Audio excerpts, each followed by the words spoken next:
భారత communist party 100 సంవత్సరాల ముగింపు ఉత్సవాలు, పోరాటాల, త్యాగాల శతాబ్ది ఉత్సవాల్లో నవంబర్ 15 నుండి చోడేఘాట్ నుండి భద్రాచలం వరకు ప్రచార జాథా కార్యక్రమంలో భాగంగా ఆదివారం జగిత్యాల జిల్లా కేంద్రానికి మాజీ శాసనసభ్యులు సిపిఐ సీనియర్ నాయకులు చాడ వెంకటరెడ్డి, సిపిఐ రాష్ట్ర సహాయ కార్యదర్శి తక్కలపల్లి శ్రీనివాసరావు, సిపిఐ రాష్ట్ర కార్యనిర్వాహక సభ్యుడు కల్లవన శంకర్, ఏజేఎస్ఎఫ్ రాష్ట్ర అధ్యక్షుడు కె మణికంఠారెడ్డి, డిహెచ్పిఎస్ రాష్ట్ర ప్రధాన కార్యదర్శి మార్పాక అనిల్ కుమార్ వచ్చేశారు. మాజీ శాసనసభ్యులు చాడ వెంకటరెడ్డి మాట్లాడుతూ 1925 డిసెంబర్ 26 ఆవిర్భించిన భారత కమ్యూనిస్ట్ పార్టీ సిపిఐ భారతగడ్డపై 100 ఏళ్లు పూర్తి చేసుకుంటున్నదని, భారతదేశానికి సంపూర్ణ స్వాతంత్రం కావాలని తొలుత గర్జించిన ఏకైక పార్టీ సిపిఐ అని వెంకటరెడ్డి ఈ సందర్భంగా గుర్తు చేశారు.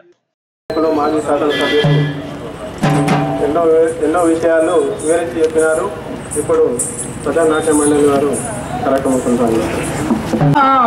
మన వీర తెలంగాణ సాయుధంగాన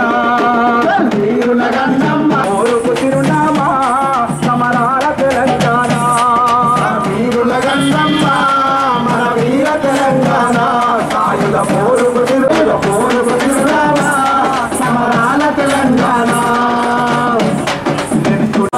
వీరుల గంగమ్మ మన వీర తెలంగాణ సాయుధ పోరుకు తిరునామా సమరాల తెలంగాణ పోరుకు తిరునామా సమరాల 100 ఏళ్ల పండుగ దేశవ్యాప్తంగా నిర్వహించుకోవడం జరుగుతూ ఉంది. అయితే మీ అందరికీ తెలుసు, రకరకాల పార్టీలు పుట్టుకొస్తూ ఉన్నాయి దేశంలో. ఇందాక నేను చెప్పినట్టుగా మతం పేరుతో, కులం పేరుతో, ప్రాంతం పేరుతో రకరకాల పుట్టుకొస్తాయి. కానీ ఈ పార్టీ సిద్ధాంత పునాదుల మీద స్థాపించబడిన పార్టీ. అందులో శ్రమకు తగ్గ ఫలితం రావాలని, దోపిడీ రహిత సమాజం కావాలని, అంతరాలు లేని సమాజం కావాలని, స్వేచ్ఛావాయులు పీల్చుకునే వ్యవస్థ రావాలని, దాని కొరకే ఈ పార్టీ. అయితే ఆనాడు ఈ దేశానికి స్వాతంత్రం లేదు. విదేశీ అంటే బ్రిటిష్ వలస పాలనలో ఈ దేశం కొనసాగుతున్నాయి. వైపున 550 సంవత్సరాల్లో రాజకీయ వ్యవస్థ సాగుతుంది. మన దగ్గర నైజాం రాజు ఆయనే మొత్తం సర్వస్వంగా పరిపాలన సాగిస్తూ ఉన్నాడు. ఇట్లా అనేక సంవత్సరాలు కొనసాగినటువంటి నేపథ్యంలో ఎలాంటి స్వేచ్ఛ లేదు, హక్కులు లేవు, బతుకులేరు లేదు. అయాని బాంఛని కాల్ముక్త అనే దురగతం కొనసాగేది. అప్పుడు భారత కమ్యూనిస్ట్ పార్టీ మరి అలాగే మిగతా పార్టీలను కలుపుకొని ఆనాడు కాంగ్రెస్ పార్టీ స్వతంత్ర పోరాటంలో పోరాడుతున్నా ఈ దేశానికి సంపూర్ణ స్వాతంత్రం కావాలని పిలిపించినటువంటి మొదటి పార్టీ భారత కమ్యూనిస్ట్ పార్టీ అనే విషయాన్ని అర్థం చేసుకోవాల్సిన తెలియపరుస్తూ ఉన్నారు. తెలంగాణలో స్వాతంత్రం దేశానికి వచ్చినా తెలంగాణ రాకపోతే ఇక్కడ సాయుధ పోరాటాన్ని పిలిపించారు. తుపాకులు పట్టుకొని ఇలా మావోయిస్టు ఎట్లా పోరాడుతున్నారో అట్లా కమ్యూనిస్ట్ కూడా నాడు సిపిఐ అధ్వర్యంలోనే పోరాటం చేసినటువంటి నేపథ్యం ఉంది. 4500 మంది ప్రాణాలు పోయినాయి.